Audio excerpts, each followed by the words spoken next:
I'll just call you Mr. Knight if you don't mind. That's fine. That is a very smart shirt to wear to Thank a you. wine tasting. So there you are. And the star of David guitar in the back. It's kind of cool. That's actually, you talking about this guy here? Yeah. I put it more forward because it kind of looks Star Wars-y. Oh, you yeah. know? Like the Millennium Falcon, a TIE fighter, and a Stormtrooper had a baby. Looks kind of cool. I object relevance. Fair enough. Okay. Mr. yield. Knight, we have now pivoted to the defense. The floor is yours. Combined, we've got 30 minutes for the defense until we go to open debate. Please proceed. And remember to leave time for Mr. Matt and Mr. Chato. Absolutely. And WDW Pro has joined us. Is WDW Pro here on part of the defense as a witness? Mr. Pro is reporting for duty as a witness for the defense, yes. Thank you, Mr. Pro. Or I could say WDW Pro. Please proceed, Mr. Knight, and thank you for your presence in court today. Thank you, Your Honor. May I share my screen with the stream? Because I have a slide presentation. Yes, let's go to if you should be presented at the very bottom of the screen with a series of options, and one should say present. There we go. There you go. Is that on stream now? It is now. Yes. Please Okay. proceed with your presentation, sir. Thank you, Your Honor. Ladies and gentlemen of the jury, just to quickly go through some rebuttals to the charges. This is partially addressing some of the initial charges that were a part of the initial draft before it was rewritten as well.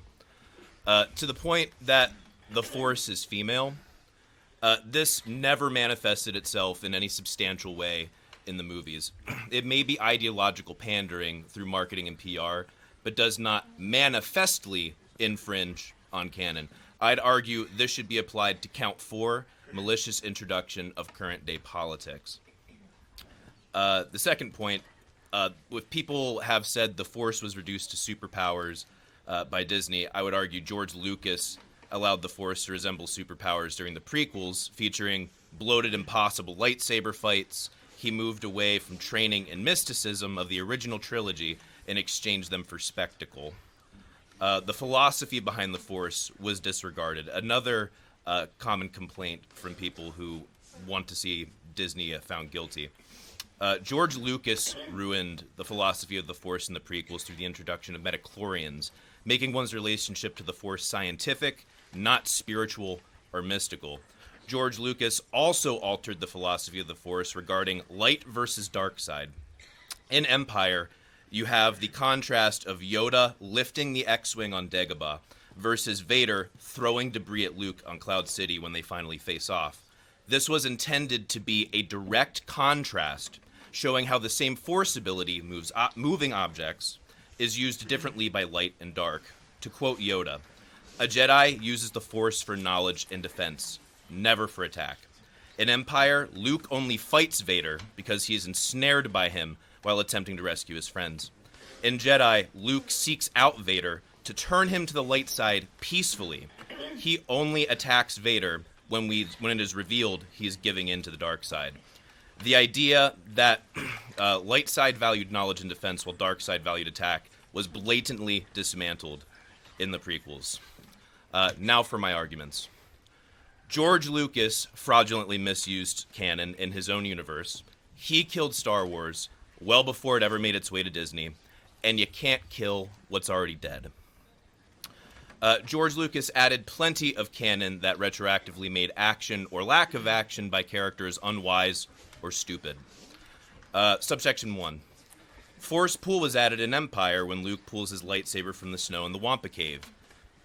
That being the case, in the previous movie, in Episode 4, when the Millennium Falcon is parked, and you see here we have these 2 stormtroopers out here. Hey, can you give us a hand with this? They walk up, and the audience hears blaster fire. Blaster fire is very loud. and is not as silent as using force pull to pull their guns out of their hands. Seems like, that's a little bit canon disruptive, but nothing too crazy. But it's not really a smart action given the canon that was added in the next movie. We complain about Obi-Wan meeting Leia in the Disney Plus series. Why wouldn't Leia grade him differently in her message if they had an extended adventure together? Pardon me, I'm sorry. We forgot that George Lucas set this precedent of not remembering people, or remembering people they're not supposed to remember. In Jedi, Leia recounts remembering her mother, though Padme died moments after birth. Anakin built C-3PO as a child to help his mother, and C-3PO serves Padme through the Clone Wars up until her death. Anakin should be intimately familiar with this droid, though he doesn't recognize him in Cloud City, as we see here before Han Solo is frozen in carbonite. In The Phantom Menace, the first action scenes shows Obi-Wan and Qui-Gon escaping the droids using force speed. It's the only ability they have to get them out of trouble. This ability is extremely useful when, say, your master is in a one-on-one battle with a Sith, and he decides not to use it because of plot. Point B. George Lucas altered established canon in the original trilogy. Even Disney has not had the gall to do that. George Lucas created the infamous Han shot first controversy. I assume we're all familiar with this for the sake of time. I can move past it, but we know this is a very egregious violation in the eyes of the fans. The entirety of the special editions was an affront to Star Wars affront to the Star Wars movies the fans grew up with for almost 2 decades, changing classic movies that defined a genre and redefined blockbusters in service of George's own ego. He then rubbed salt in the wounds of the fandom by removing the original theatrical releases from market, very literally attempting to erase history. George Lucas made the Star Wars Holiday Special immediately following the first Star Wars movie. I don't know that it really needs elaboration. It's a massive eyesore in the Star Wars canon. And as we can see here, a lot of my defense is a prosecution of George Lucas, which it will come full circle, I promise you. If we are going to prosecute George Lucas instead of Disney, it would be important to note that he admitted to conspiracy to tamper evidence. Quote, "If I had time and a hammer, I'd track down every bootleg copy of the Star Wars Holiday Special, and I would smash it." Now to point 2. We grant George some level of levity, correct? Because Star Wars is science fantasy, so there's some wiggle room for imagination and play. Canon can be convenient to serve the momentary plot, and let's not forget the rule of cool. Is it cool? Let's get our imaginations alive and jumping. Let's go wow. George added force pull in the Wampa Cave, and it was an exciting moment. It showed us how much Luke had grown in dramatic fashion and made us wonder what else the Force was capable of. And even the moment in the previous movie was served better by having only the blaster sound. You save on production costs by not having to write a whole scene. It snappily happens, and they walk out in the stormtrooper outfits. You get enough in that small moment to understand what happened, and it moves the story along. And we forgive that. George never intended Luke and Leia to be siblings. In his original 9 movie outlines, George had planned for Luke to seek out his sister, who was not Leia, in a later film. Leia was meant to be an isolated monarch, and Han was supposed to die in Episode 6. Due to the stress of making films and the strain it was putting on his marriage, he decided to wrap up the story in one trilogy. The easiest way to tie loose ends of Yoda's quote saying, no, there is another Skywalker, and also the Han, Luke, and Leia love triangle, was to reveal Leia as Luke's sister. Revealing that Luke and Leia are siblings does make people wonder why they were kissing so much all the time. It's a little weird if George intended that from the beginning. But we forgive it because we understand the realities and the logistics and stress of filmmaking. Even the greatest plans change when you're in production. One of the greatest offenses that fans cite for canon is the Holdo maneuver. For those unfamiliar, Admiral Holdo takes a ship, turns on the hyperdrive, and flies through a capital ship, annihilating a bunch of the fleet and the capital ship itself. If using a hyperdrive to ram a capital ship is a viable tactic, why wouldn't the rebellion use this against the Death Star? Why would any army build expensive, large, less maneuverable targets? These are all very fair questions. The Holdo maneuver creates more canon questions than it answers. But let's examine the Holdo maneuver in the context of the story. Admiral Holdo admonishes Poe for doing a risky, heroic act that won a skirmish. She intentionally withholds intel and plans from him for no reason other than resentment. And she complains about men. Pardon the language, Your Honor, but in legal jargon, she is what we refer to as a bitchy feminist. She's conceited, rude, and condescending.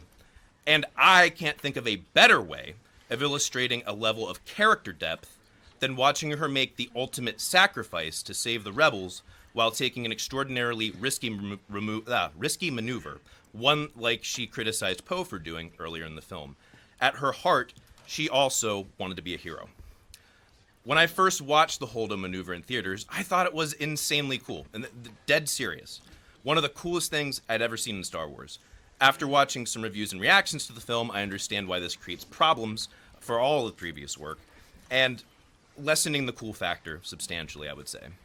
But such a dramatic event emphasizing a revelation to the audience that she too is a reckless hero deep down was immediately effective. Conclusion. George Lucas set the precedent for ruining canon. George Lucas already demonstrated multiple times that he wasn't keeping close track of his own canon. He set the precedent for canon abuse and disregard for fandom.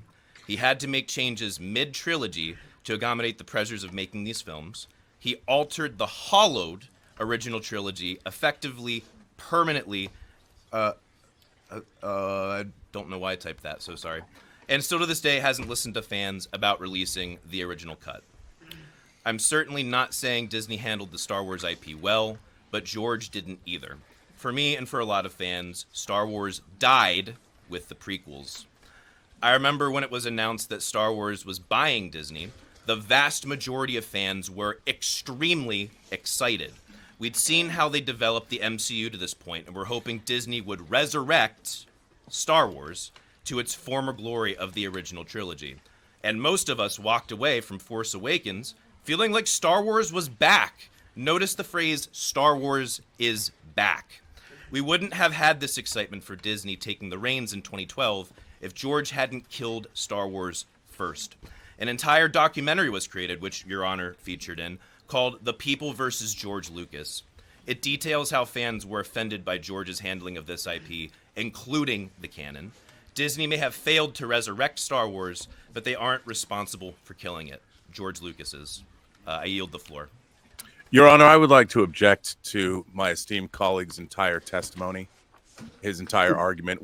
George Lucas is not on trial here. Disney is on trial. He failed to address the actual case at hand, and I would have all of what he just said stricken from the record. Your Honor, if I may make my case, I think it's hard to say that Disney killed anything if George Lucas already killed it. But that's not what we're discussing here today. That's not what's on trial. That's what the entire trial is over, is the death of Star Wars. But that's not what we're arguing today. But I would like to say that Become the Night looks like Paul Rudd, so that means all of his testimony is admissible. That's what I have to say. I think there's more than enough evidence in there to show that George, the guy who made the canon, also didn't pay that close attention, and that I think fans need to understand what level of not grievance, leniency they're willing to give and why. And I'm certainly not going to make an argument saying that Disney didn't abuse canon. I mean, I would argue that's almost indefensible. But I would have to say, if we're going to put blame on someone for ruining Star Wars, I think George did it first. I'm happy to rebut Judge every Gore, one of my Judge esteemed Gore, colleagues. Judge Gore, you're muted. Judge Gore. I'll just say, excuse me, Mr. Burnett, please. We will be getting to the debate phase in a short period of time. I would like the defense to complete the presentation. We have Mr. Matt up That's next. fine with me. I just wanted to make my objections on the record. I appreciate that, Mr. Burnett. We will move to an open debate phase very, very shortly. We have Mr. Matt is up next, and we have two witnesses who will be testifying as well. Mr. Matt, I will put you front and center. You have the floor, and you may begin your presentation. You have less than 15 minutes, so please, you'll need to move this along. Move along. Thank you, Your Honor. I'd like to call my first witness, Disney expert and YouTube host, WDW Pro. WDW Pro, will you abide by the court? Would you promise to tell the truth, the whole truth, and nothing but the truth? So help you, George? I do. Okay, you're sworn in. Mr. You may Pro, proceed, can you Mr. Matt. please- You may proceed, Go ahead. Mr. Matt. Thank you, Your Honor. I appreciate it. Mr. Pro, can you please tell us briefly who you are, what you do, and where your work can be found? My work can be found on the YouTube channel, WDW Pro, as well as on the website, www.thatpartplace.com, where I operate as an analyst of all things Disney and all things that should be fun. Happy to be here. Looking forward to this questioning. Mr. Pro submitted written testimony answering the question, in your expert opinion, do you think there was any better organization other than the Walt Disney Company to take the Star Wars brand into the future? Mr. Pro, could you please read the court your statement? Well, I could. I suppose I'll have to pull that up. Do you want to go to another question while I pull that up? I will highlight a part of your statement. In your statement, you said Disney would seem to be a perfect fit for Star Wars, both in the present, past, and future. It sounds like in your written statement, you don't. Do you have it up? Do you want to read it?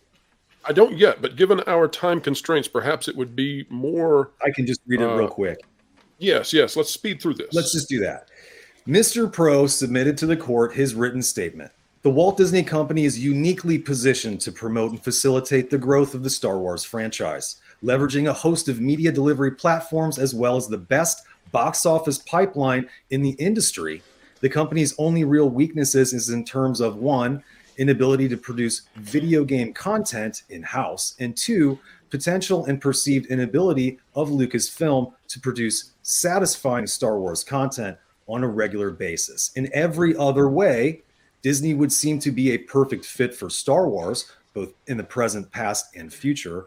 Although the intellectual property is damaged, there is little doubt the stories of George Lucas could make tens of billions of dollars over the next decades.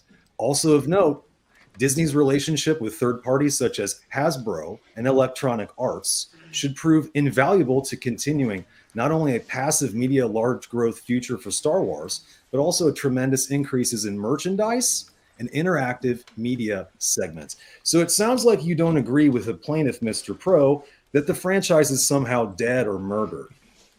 Dead, no. Murdered, no. Damaged, yes.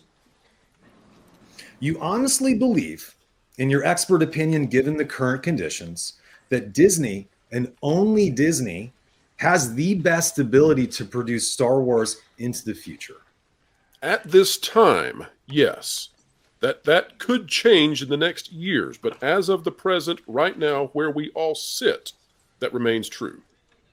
Last week, we heard the prosecution highlight moments of Disney CEO's Bob Iger's book, The Ride of a Lifetime, during his contract negotiations between George Lucas. Given the history of the Walt Disney Company and their relationship with outside auteur creators like George Lucas, did you expect Lucas to get everything he wanted in the Star Wars deal, retaining some aspect of brand control? If not, please briefly explain. I never anticipate that anyone will receive the full benefit of everything they would wish to have in contractual negotiations. When someone does receive everything they're asking for in contractual negotiations, the other side has clearly screwed up. Did you think Bob Iger acted somehow maliciously when representing the Walt Disney Company in their effort to purchase Star Wars? No, not at that time. Your Honor, I have no more further questions for Mr. Pro. Thank you, Mr. Pro. I have no further questions at this time. I understand you have another witness. Is that true? That is correct, Your Honor. I'd like to call former network executive Paul Chato to the stand. Thank you. Mr. Chato, do you promise and swear to tell the truth, the whole truth, and nothing but the truth, so help you, George? George, I do swear. Yes, I do. You may proceed, Chato, Mr. Matt. Can you please briefly tell us who you are, what you do, and where we can find your work? I am a former network executive up here in Canada for the CBC. I was head of TV comedy, and I spent 3 years in Los Angeles researching comedy and how you Americans do it so well. And I met many expatriate Canadians who were famous in Hollywood and learned all the ins and outs of what the studio systems were down there. I was even offered a job at Paramount as a VP of development, but I decided to do other things. So that's my short history. Well, we're glad that you're here. You're the perfect witness for this case. Thank you for being here. Set in a fictional realm, the Star Wars franchise is almost 50 years old. The plaintiffs contend that legacy characters are somehow sacrosanct, and even over decades, the primary cast of heroes must remain static, with stories centering on the same handful of actors. Mr. Chato, I'd like to show you a few exhibits using some other major American franchises as a demonstration of how that sentiment doesn't match reality, and get your reaction to these next items. We'd like to see Exhibit B, please. Is that possible? You will need to share screen yourself, Mr. Matt. So you bring it up on your browser in another tab, and there is an option at the very bottom. It says present. You'll be able to present whatever it is you're about to show us. And Your Honor, I'd just like to point out I do have 100,000 subscribers, so I just want to point that out. Yes. Objection, relevance. Hearsay. It means I'm a big mucker. That's what it means. No, it's not hearsay. He has the evidence behind him over his shoulder. You can see the 100,000 subscriber plaque. It means I'm a major macher in the business. I'd like to remind the court that Mr. Chato is Canadian, and that his 100,000 subscribers only translates to 83,000 subscribers. Ooh. Mr. Ring. My connection is not Mr. Ring. allowed. We're looking only for funny jokes in courts. So I apologize, Your Honor. Mr. Matt, have you found a way to present your screen? Your Honor, my connection as we live stream, I can't pull up my Google Documents with the exhibits. The producer has them. Maybe he could share his screen.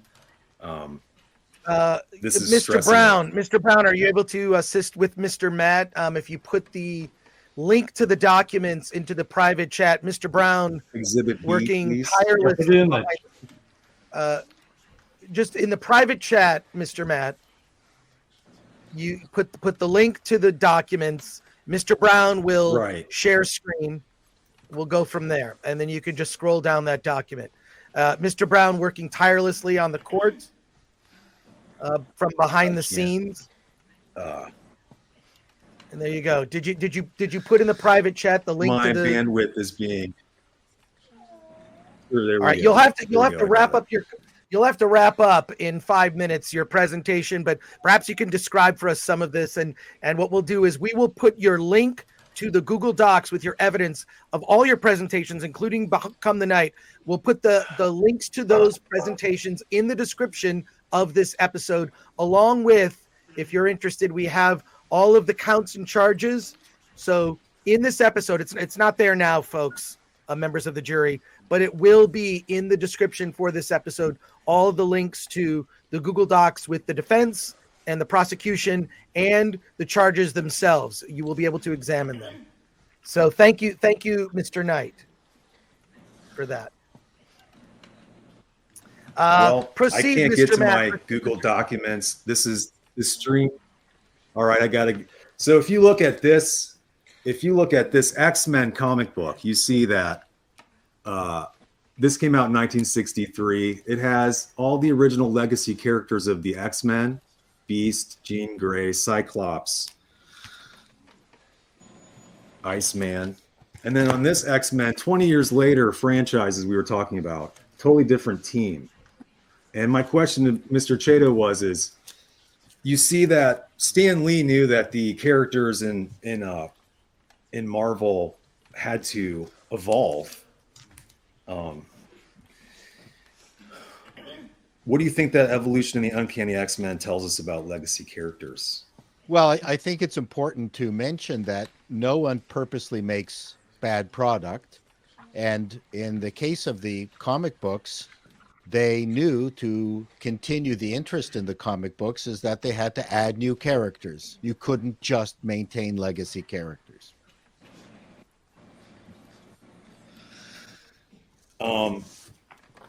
Your Honor, not being able to show my exhibits really just blows my presentation, actually. So my bandwidth is to the limit. I can't get to my Google Doc. Could you send them to me and I can share my screen? Would that be okay? If I could get to my Google Doc, Mr. Matt, put the link to the Google Docs in the private chat, so we can all get the link. I cannot bring up Very simple. bring up Google. Just cut and paste.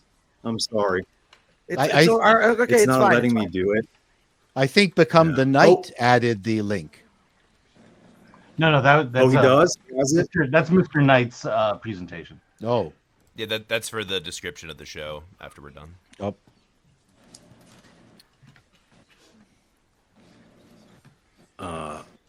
It's my system is not acting up. It's acting up. I can't really access it. I'm having too much technical difficulty. I'm so sorry. Well, you're gonna have back to after proceed. the break and maybe try to. You're gonna have to proceed with your argument. Let your oral argument here, and if you could just continue. All right. Let's cut to the end here. I can't use exhibits.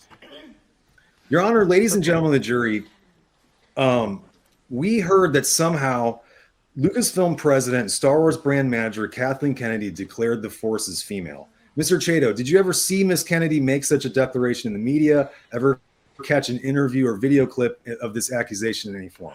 No. When you viewed the Disney sequel trilogy, did you notice anything in the new film specifically about the feminization of the fictional power of the Force? I did not. I would like to address the notorious Force's female image portrayed somehow as related to Star Wars. Take a close look at the Force's female t-shirts. It's no word Star Wars, no Star Wars style font. Basically a generic block lettering in all caps. The photograph that you know as Kathleen Kennedy wearing the Force's female t-shirt was taken at the annual Archer Film Festival supporting female high school filmmakers in Beverly Hills, California in May 2017. The event had nothing to do with Star Wars. It had nothing to do with the Walt Disney Company, but it has a connection to the corporation Nike. In the spring of 2017, Nike launched a marketing campaign aimed at young women called The Force is Female to support their popular athletic shoe known as Air Force One.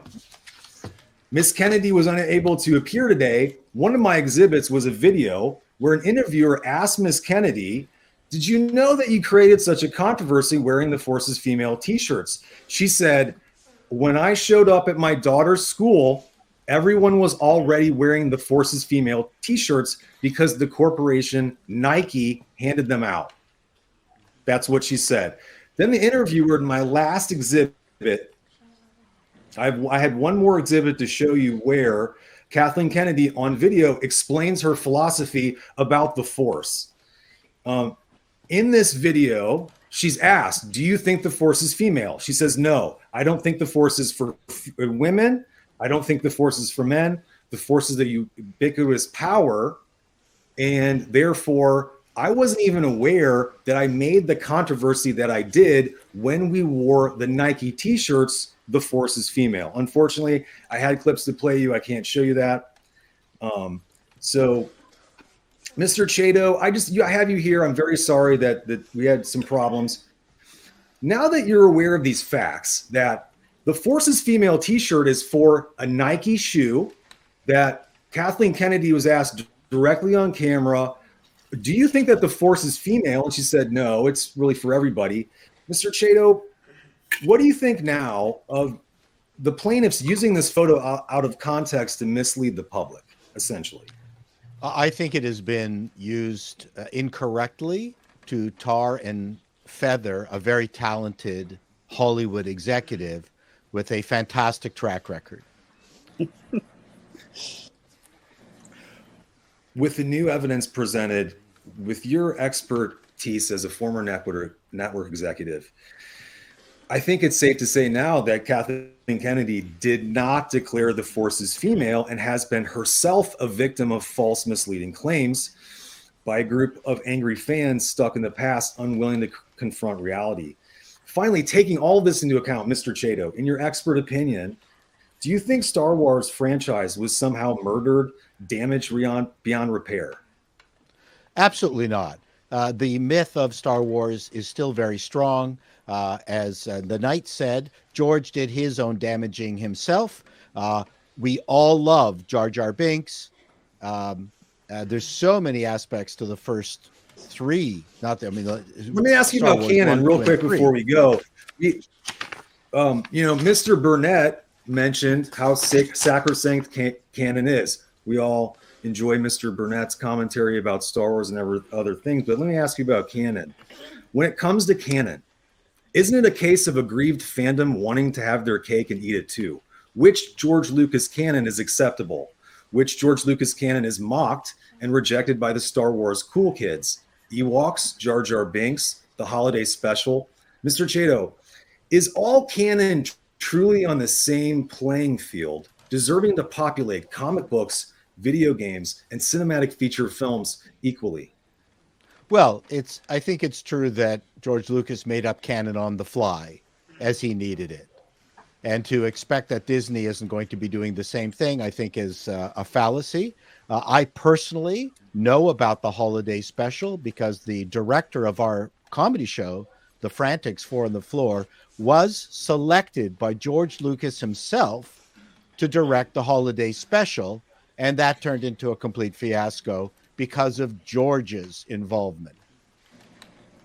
So George was inconsistent in his shepherding and nurturing of his own brand.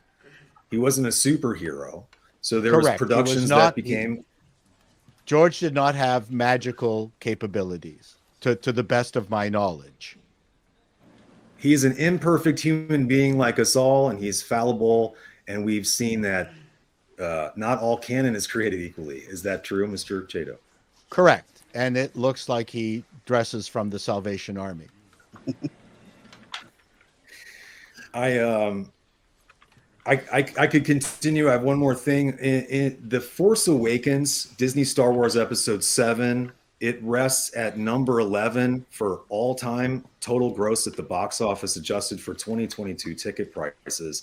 It beat 5 out of 6 George Lucas-produced feature films, including fan favorite Empire Strikes Back.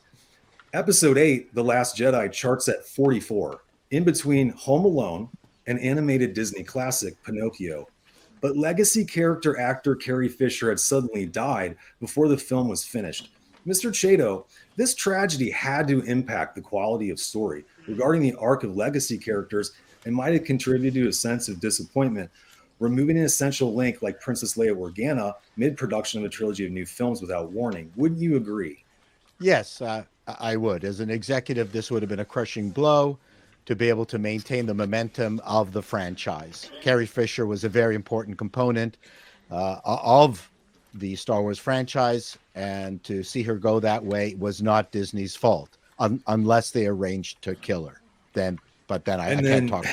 And then as soon as she died, their plans had to have radically changed, and they were not allowed to finish with the story that they intended. Don't you agree? Absolutely. The movie went through radical changes just to accommodate the fact that Carrie was no longer available, which is not Disney's Your fault. Honor, at one more point, I'd like to go over Harrison Ford real quick. Harrison Ford was seen on Jimmy Kimmel 8 years ago, gleefully declaring that behind the scenes he lobbied to kill Han Solo and had been doing so for 30 years. If fans are upset that Han Solo was killed in The Force Awakens, maybe they should direct their anger at the influential actor who wanted his legacy character dead for decades. Let's be honest, Mr. Chato, crotchety Harrison Ford did not look forward to the new gig, but he took the money anyway. Is that correct? That is correct. It should be noted for the record that in my exhibit, Mr. Ford is gleefully taking credit for the demise of Han Solo on a late night talk show in front of a national audience. Your Honor, excuse me, Mr. Matt, if you could bring it home and complete your presentation. I would like to say that if you look through the evidence that I presented, that I will put up in a link, the Force's female is a Nike Corporation spring of 2017 advertising campaign. We have been lied to for 4 straight years about how this has anything to do with Star Wars or the Walt Disney Company or Kathleen Kennedy. The Force's female is a Nike ad campaign. So I would submit to you that in that video, she's asked, what is Kathleen Kennedy's philosophy of the Force? The Force is not female, according to Kathleen Kennedy. I rest my case. Thank you, Your Honor.